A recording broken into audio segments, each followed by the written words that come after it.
Got something to say? Let's hear it. Give us a call at 869-465-2555. Monday to Friday from 11 a.m. to 12 noon.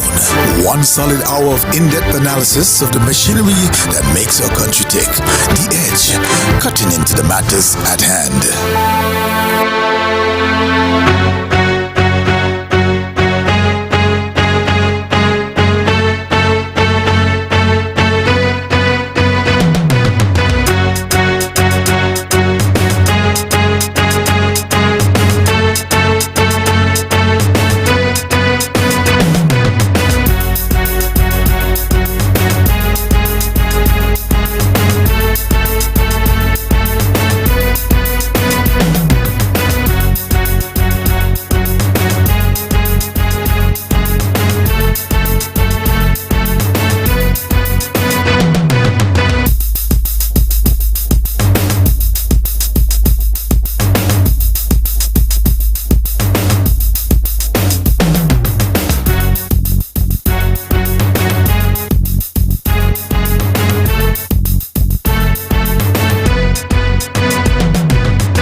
Today is Tuesday, July 23rd, 2024, and you're listening to The Edge here on ZIZ Radio 96.1 FM. I'm your host, Devonne Cornelius, and thank you so much for joining me on the program for today. It is just 3 minutes past the 11 o'clock hour here in the studio. And again, thank you for joining me. Let me say good morning, good afternoon, or good evening wherever you are, and whether you are tuned in via the World Wide Web, or if you're listening via our social media platforms such as our YouTube channel, which is ZIZ Online, or via Facebook at ZIZ Broadcasting Corporation. When we open the phone lines later on in the program, you may call us at 465-2555 or 718-577-2916. Again, the numbers are 465-2555 or 718-577-2916, giving you an opportunity to lend your voice to the conversation at hand. It's a beautiful day, and I look forward to conversing with you, the good people of St. Kitts and Nevis, and those further afield, wherever you are. Thank you so much for joining me for today. I want to look at two major topics and, of course, engage you, the listening audience, and, of course, hear from you, the callers, your take, your views, and opinions on these, of course, and have a meaningful conversation. The two topics relate to health and national security and security in general in St. Kitts and Nevis. The first being the Ministry of Health hosting a planning session for the new Joseph and French General Hospital, and this was recently held, and so I'll share some highlights of that. So the Ministry of Health here in St. Kitts, in collaboration with the Taiwan-based Overseas Engineering and Construction Company, is hosting a pivotal hospital planning session for the development of the new hospital. The week-long sessions aim to ensure the delivery of an optimal healthcare facility for the citizens of St. Kitts and Nevis. Now, discussions began on Monday, and they brought together experts on the planning board to consolidate the ideas and opinions of key personnel regarding the new hospital. The focus will be on various critical departments, including the outpatient, emergency, laboratory services, renal care and dialysis services, oncology, just to name a few. The Prime Minister and Minister of Health, the Honorable Dr. Terence Drew, he opened the hospital planning session on Monday, and he emphasized the strategic vision for the new climate smart hospital and the overall enhancement of healthcare delivery in the Federation and the region. We know here in St. Kitts and Nevis, Dr. Drew has been for quite some time talking about the development of a new hospital here in St. Kitts, and not just a new hospital, but a climate smart hospital that could respond to the changing climate. We are getting stronger storms every year. We see what the damage has been in terms of Hurricane Beryl and how it has devastated countries across the Caribbean region. And so if we are to invest in new buildings, if we are to invest in capital projects, if we are to invest in things like a hospital, police station, whatever the case may be, we ought to make sure that we are making a good investment, and we ought to ensure that the money is being spent in wisely, and we are investing in infrastructure that would last for a very long time. The Prime Minister said that the Ministry of Health and the OECC are committed to engaging with a broad spectrum of stakeholders to gather comprehensive insights and recommendations. And so with a project such as this hospital, you cannot just rely on your internal people. It's always good to give different insights and comprehensive ones at that, and different recommendations and data-driven and data-informed feedback or advice and recommendations. The approach, he added, ensures that the new JNF hospital will be a facility that reflects the highest standards of patient care, operational efficiency, and environmental sustainability. And these are things I believe that must be taken into consideration, especially since that as a small island developing state, we have been working towards the Sustainable Development Goals, the SDGs, by 2030, and is definitely something that we must take very seriously, especially as it relates to environmental sustainability and doing things that would protect the environment.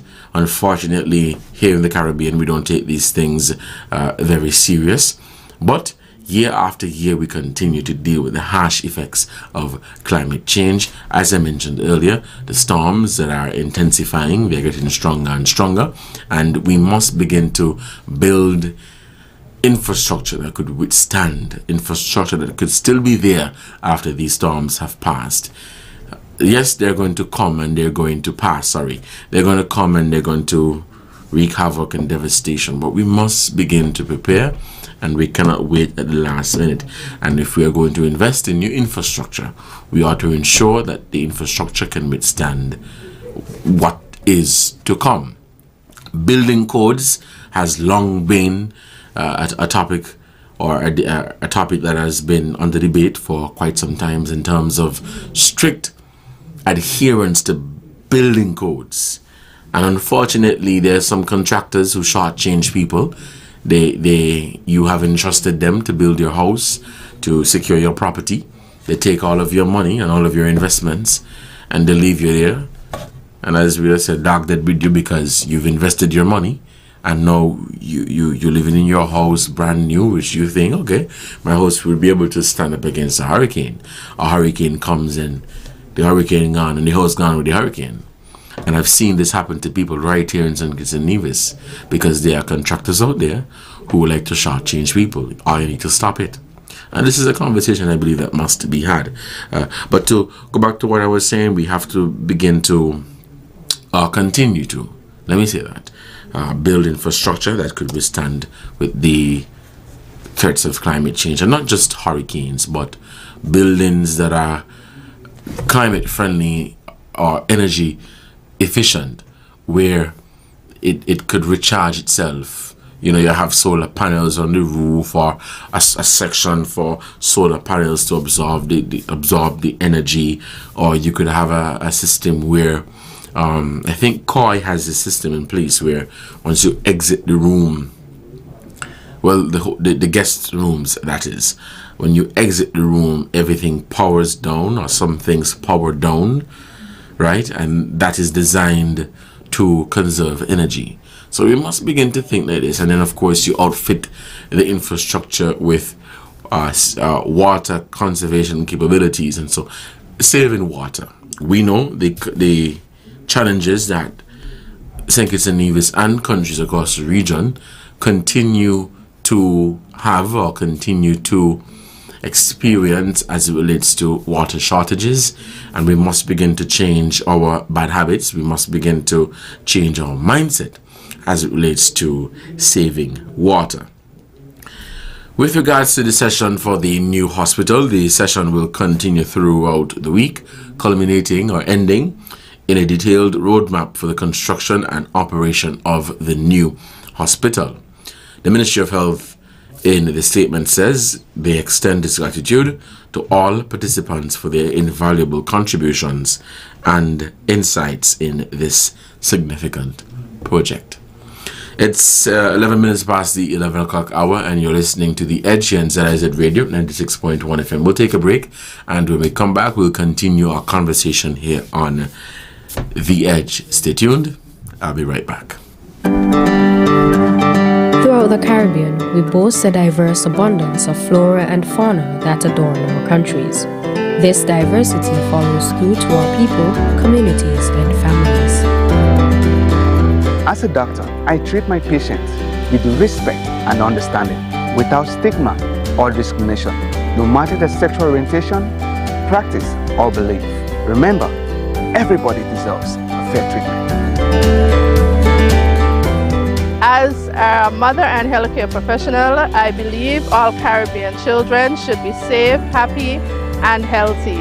Let us create a safe, supportive environment for all Caribbean children to thrive. Let us treat our LGBTQ+ family members with love and respect. Strong families create a stronger Caribbean. This message is brought to you by the Eastern Caribbean Alliance for Diversity and Equality. Attention St. Kitts and Nevis. This July we celebrate 50 years of cooperation, integration and development within our vibrant Caribbean community. CARICOM Thanksgiving service on Thursday, July 25th. Gather with us at the Sir Cecil Jacobs Auditorium, 6 p.m. as we give thanks and celebrate our vibrant Caribbean community through worship. CARICOM Colors Day on July 26. Let's unite and wear the vibrant colors of the Caribbean and our beloved island. The CARICOM Experience on Saturday, July 27th. Join us at the Independence Square at noon for an afternoon filled with art, culture, and the true essence of being CARICOM. CARICOM symbolizes our strength, shared heritage, and unwavering commitment to progress. Join us as St. Kitts and Nevis celebrates 50 incredible years of cooperation, integration, and development in a vibrant Caribbean community. CARICOM. Wisdom, show me the right. Guide me safely through the night.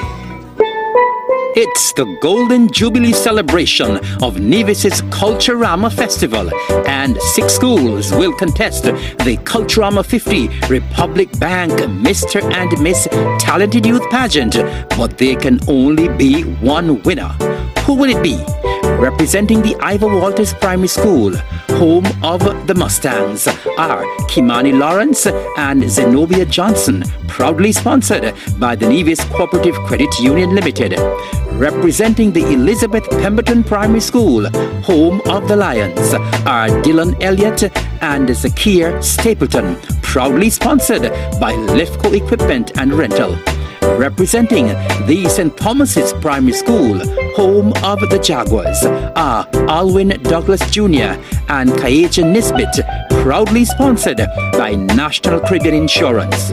Representing the Violet O. Jeffers Nichols Primary School, home of the Blue Dragons, are Tejani Daniel and Zion France, proudly sponsored by Odie Brisbane Limited and Grace Foods. Representing the Charlestown Primary School, home of the Tigers, are Kadeem Taylor and Shajne Keynes, proudly sponsored by the Nevis Air and Seaports Authority.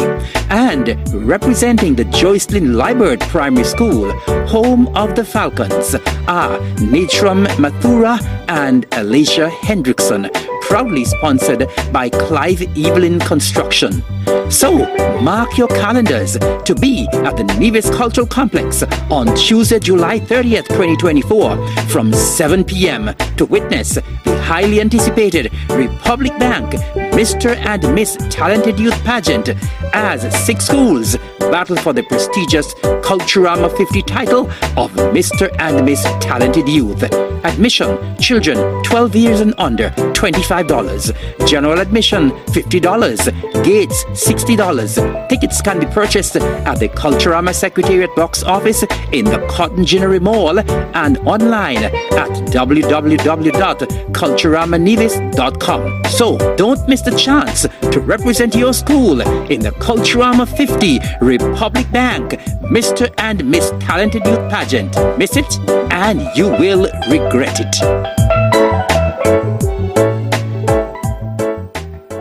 The future is unknown. Protect your life, your family, and your valuables from unforeseen circumstances. Let National Caribbean Insurance give you the peace of mind that you so deserve. At NCI, we offer a suite of affordable insurance plans that can be tailored to ease your financial burden. We aim to deliver exceptional products to satisfy all your insurance needs. Whether life, health, motor, or property insurance, NCI has the right solution for you. Our friendly and knowledgeable sales professionals are ready and able to assist you. Let National Caribbean Insurance Company Limited help you to prepare for the unexpected. We serve, we protect, we satisfy. That's NCI.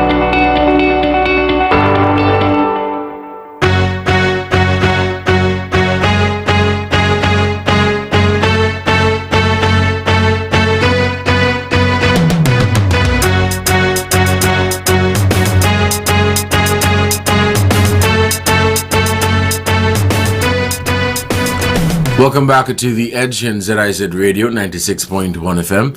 I'm your host, Devonne Cornelius, and thank you for joining me on the program for today, Tuesday, July 23rd, 2024. We'll open the phone lines in a bit, and again, the numbers to call are 465-2555 or 718-577-2916. If you may have just joined the conversation, I shared earlier an update or information from the Ministry of Health regarding strategic planning sessions that have been held in preparation for the construction of the new Climate Smart Hospital here in St. Kitts, or the new JNF Hospital. And the purpose of these meetings is to gather comprehensive recommendations and ideas as it relates to the new hospital, looking at different areas and hearing from experts in their various fields. The meeting also included, or was held in collaboration with, the Taiwan-based Overseas Engineering and Construction Company, and also included key stakeholders within the Ministry of Health and other agencies. The sessions or the meetings began on Monday and will continue throughout the course of the week, and the focus will be on various critical departments, including outpatient, emergency services, renal and dialysis services, radiation therapy services, and the list goes on. The construction of a new hospital has been one of the things that the Prime Minister and Minister of Health, Dr. Terence Drew, has been talking about, and plans have been made for the construction of the hospital. We know that a location has already been identified. They have been to the area, and now it's basically just to get things in order. Of course, questions will continue to be asked and have been asked about the existing hospital and what is being done to look at the various issues or challenges that may persist at the hospital. And if you have been following over the last 2 years or over the last couple months, they have been making some significant upgrades to the hospital, not just the infrastructure but the delivery of the service in terms of staff training, ensuring that the people are trained in customer service, and ensuring that the medical professionals there are trained in their discipline. And so let's say you are an emergency care nurse, then you get ongoing training so that you are aware of the new technologies or the new practices, you know, in your area. So that has been an ongoing process in terms of the constant training. We know the hospital recently had a simulation exercise in terms of how would the hospital respond in the event of an emergency, a natural disaster. We have seen, let's say for example, with the passage of Hurricane Beryl and how it has devastated Carriacou, you know, basically crippling their only hospital there, forcing them to operate out of a tent. We don't want that. And so the simulation exercise was basically to get the professionals ready. And so it was done in such a way to see what the real response would have been. What the real response would have been. We know in times of distress, people respond dramatically. And so the idea of that simulation exercise was to pinpoint or to identify rather how people would respond, and then you work on those areas. Because when you work in emergency services, then yes, we are human, but the expectation is not for you to panic. Because if you are panicking as the emergency service personnel and I am panicking, then that is not going to make the situation any better. And so these simulation exercises is basically geared towards fixing or identifying those issues and see how best that they can work on those. Hurricanes are not the only threat to small island developing states like St. Kitts and Nevis, but tsunamis, earthquakes, and other forms of natural disasters. And as I mentioned, with the changes that we have seen over the years in our climate, that too is concerning, and that too is something that we must definitely pay attention to and definitely look at. And don't wait for the very last moment to say that we're scrambling, but to make preparations and plan now.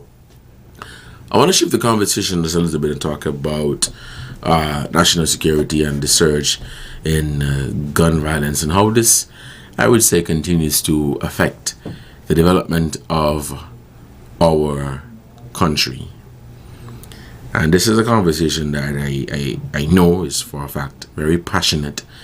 I know a conversation that many of you have from time to time.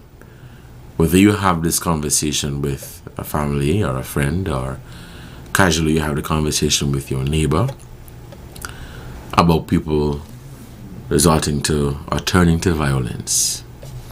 So any sort of dispute or any sort of misunderstanding, the focus is always to turn to violence. The focus is always to, let me get that person. And it is unfortunate. Now, the reality is governments, law enforcement agencies, security agencies, they can bring out all of the measures, all of the legislative measures. They can spend the most money. They could do as much as they would want to do, as governments in the past and present have done, to attempt to curb the rise in gun violence in the Caribbean, attempt to address the issue of crime and violence. And so each year people continue to call for more money to be allocated to those efforts in terms of crime fighting, in terms of national security. People continue to say what they believe would be the answer. People continue to say, well, let's do this instead of doing that. Others say that there needs to be an all-of-society approach where we all come together, grab the bull by horn, and address the matter. I make the point that we have had an all of society approach. We've seen the all of society approach. We've seen where police and government and the church and the community and different groups and organizations within our community come together to tackle crime and violence. We've seen a number of after-school programs. We've seen a number of initiatives being rolled out to address crime and violence. Now, some people dub all of society approach as two political parties coming together and say, we're going to do this. What much of a difference, and that's a serious question, what much of a difference that is going to make if two political parties come together and say they're going to address crime? Address it how? By going on a platform and saying you need to stop this or stop that? And how is that different from what has been done before?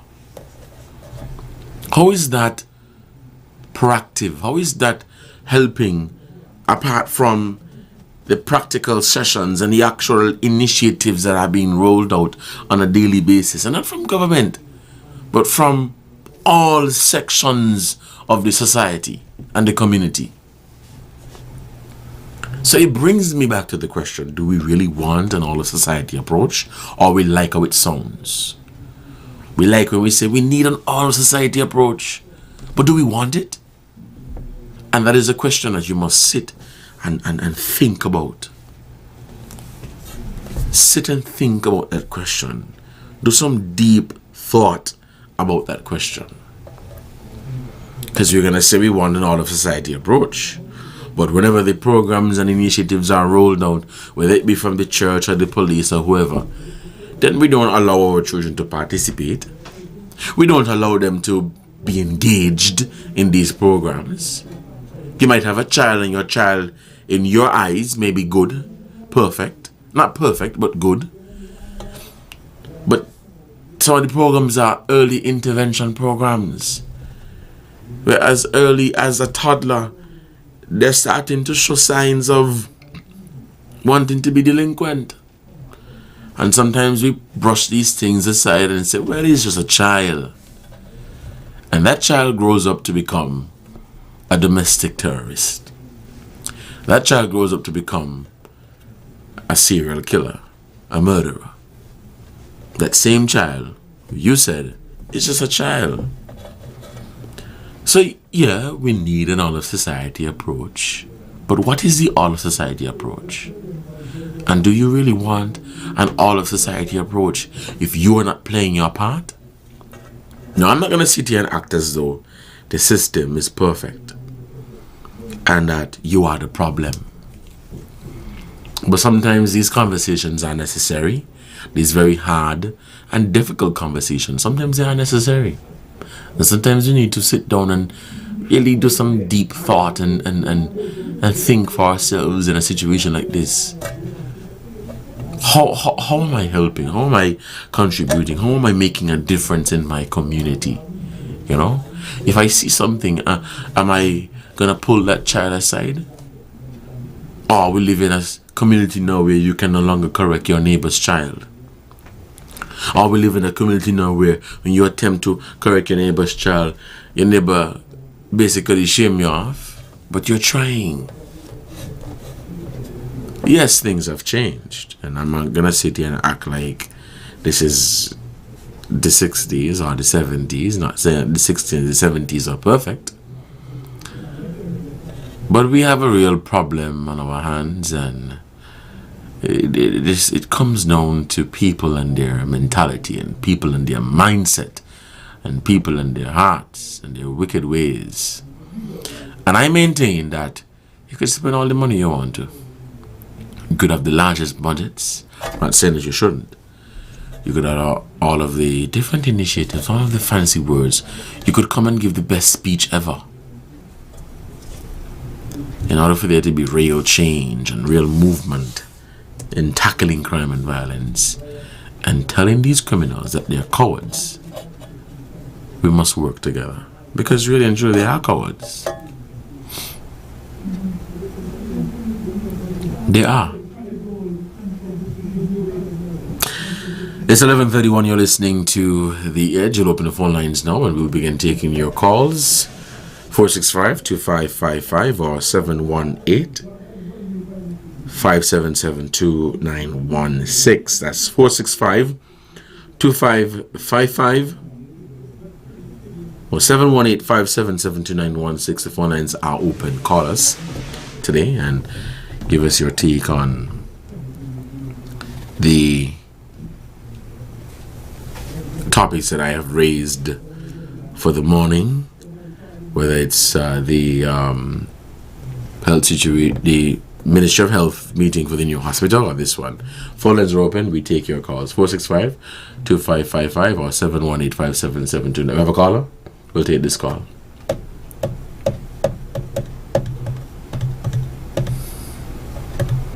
Hello, caller. Good morning.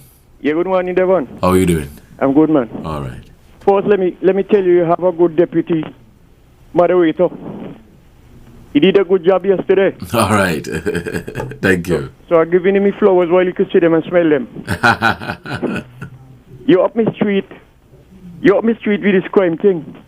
Mm-hmm. But I will deal with the hospital first. It doesn't matter. Let me ask you something. This hospital, smart hospital, that Dr. Drew said that he's going to build, what is going to be, a private hospital or the government hospital? It's a government hospital. It is, as the press release stated here, it's a new Janet hospital, so it's a government hospital. Okay, right. Well, since it is a government hospital... And sorry, not to cut you off, the government can't build a private hospital. No, that's why I asked the question. Yes. Because when you see, if it was a private hospital, you know what would have happened there? But what would have happened there cannot happen here with the government hospital. Now, the existing Joseph N. France Hospital, it has more than room to the north of the existing building to put up any kind of structure behind you. Any kind. And they could also go up in the air on the existing hospital. Because building could be pretty as a Christmas tree. It is not a hospital unless the hospitality service is professionally done to patients and the workers in there. So therefore, I don't see no need to go down by Johnson Long Park, go break going again, go build no building down the no smart hospital. Joseph and France Hospital got more than room. All he has to do is to make sure that the existing hospital, the people who employ there to work, make sure they are professionally.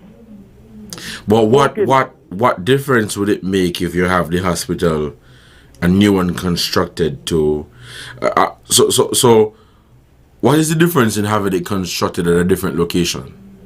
What is the difference? Yeah. So you go down room on this one here. Sorry?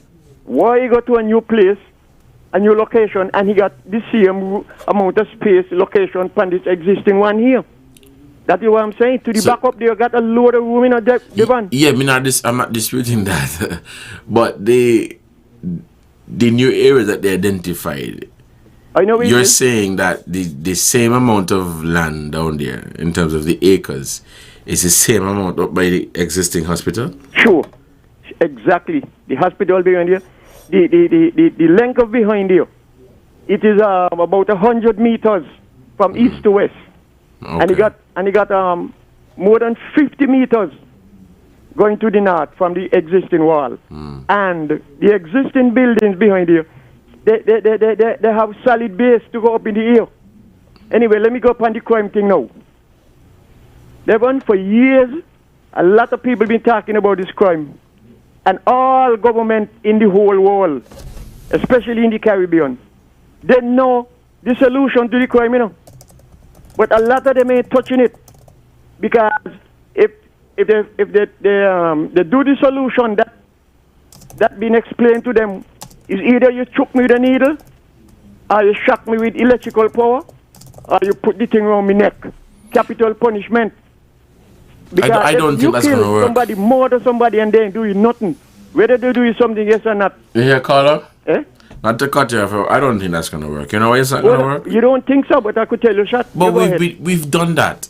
Yeah? We've and not just here, but that has been done where somebody commit a murder and you have capital punishment or you have the execution. We've done that. Okay. So we could say that let's bring back the capital punishment or let's bring back the hanging or the execution or whatever. But that is not going to solve the issue. Devon, let me tell you something. When I was 9 years old, a man took another man, in his own rum shop under the rum, and the man dead. And when they had the next murder, 11 years after that, with the same drunkenness, and they were there talking, and one took one and he dead. When they say they're gonna hang somebody, everybody knows slow down. The last hanging they had here was 2009, and then everybody was trembling and bawling mother, and then we never had no more until after they realized that they only hang the one there as a joke to frighten people. But when a man he don't get hanged, he don't cool out. but you see what happened? You say you hang them as a joke? Yeah. What?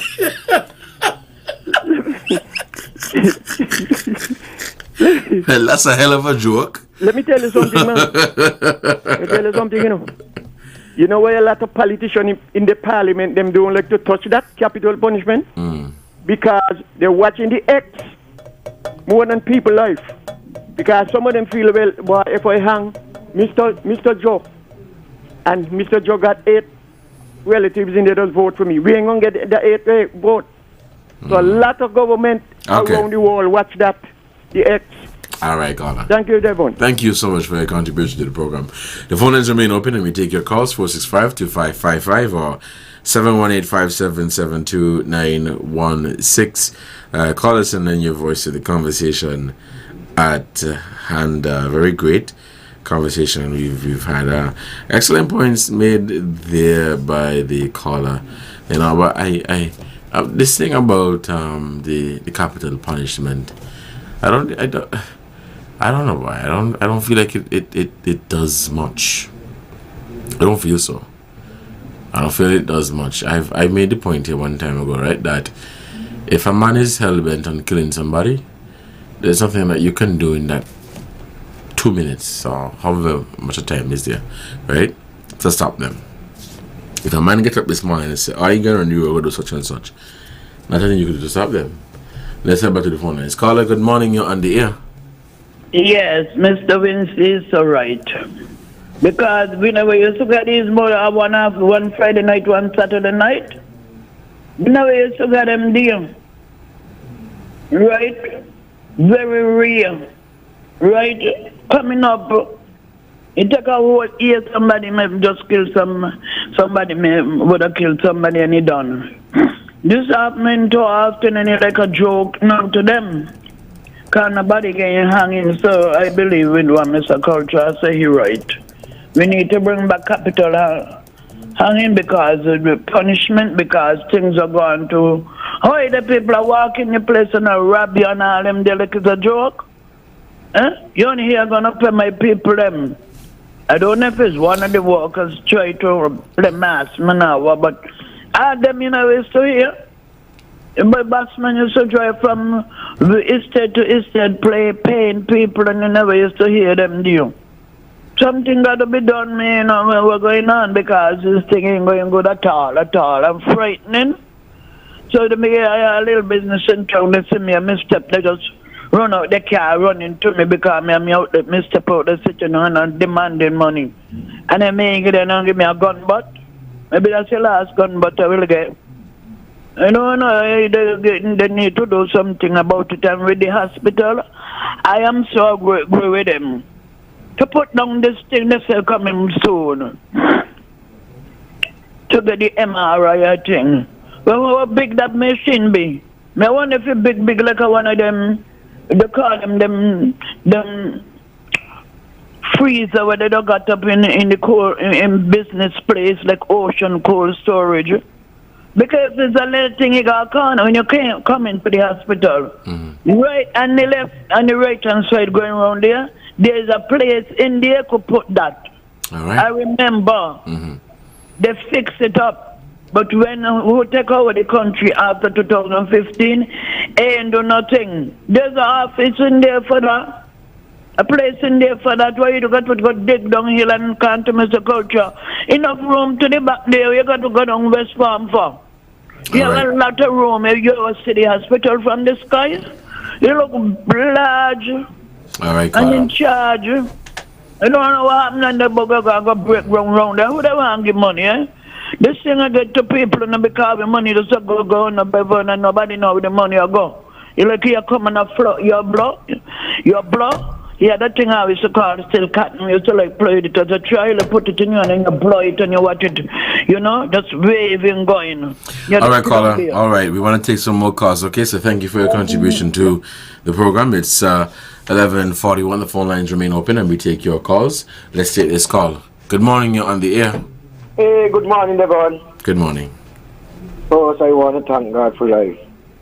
Thank God for the Federation of St. Kitts and Nevis. Blessed country. But, you know, the kind of people that we got in our country, you know, everybody ain't going to be the same and everybody ain't going to be like. But if everybody just try to want to live together and live as one another, brother's keeper, like the 70s and the early 80s, you know, we'll see a better way with our young boys and girls. You know, who go out there doing all kind of mischief, smoking, drinking, doing all kind of things. Now, but Devonne, now with the crime, I believe that what's going on in the country with these young people, especially these young parents who can't control children and can't control them. We getting too much parents, both woman and man getting children and they can't control the children them. And they turn over the children to the grandparents them and the grandparents them don't even able to go with them neither. So that's why the children them come at load and go up and down and do all kind of wrong thing. Now school and holidays right now, right? And you see much children roam in the road, roam in the street, like nothing there to do. They got all kind of summer camp. They don't send them to summer camp or nothing. And these are the problem with them and Bobby Devon. I'm not telling them this thing not gonna stop right now, you know.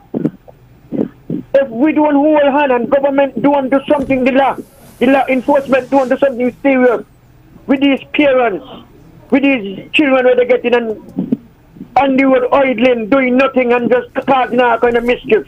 But what else can we do? What else can the church or law enforcement or the government? What about the parents? They need to do something too. The law enforcement got to get down on these parents. That is what I'm telling you, and the children them. But get down on them how? I mean, get down when the children when thing they lock them up. They lock up the parents them.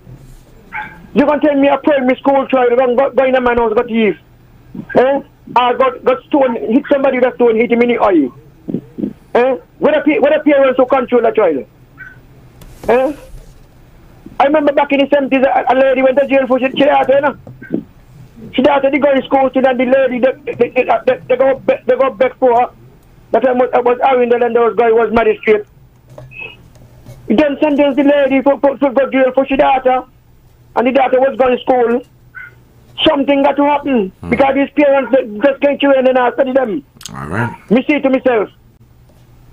Okay then. All right, Carla. Thank you so much for your contribution to the program. Let me say thank you for your contribution to today's edition of The Edge. I've been your host for today, Devonne Cornelius. I want to make a quick point regarding a comment that was made on the live stream about law enforcement not being able to do anything. So why do we need law enforcement or a national security advisor? I'm not saying that law enforcement cannot do anything. What I am saying is that law enforcement cannot stop crime. Just like the doctor can't stop you from dying. So you could go to the doctor every single week, you will die. It's just life. That's the reality of life. So the doctors can't stop you from dying. They could slow it down. Law enforcement cannot stop crime. They could curb it. They could curb crime. They could detect.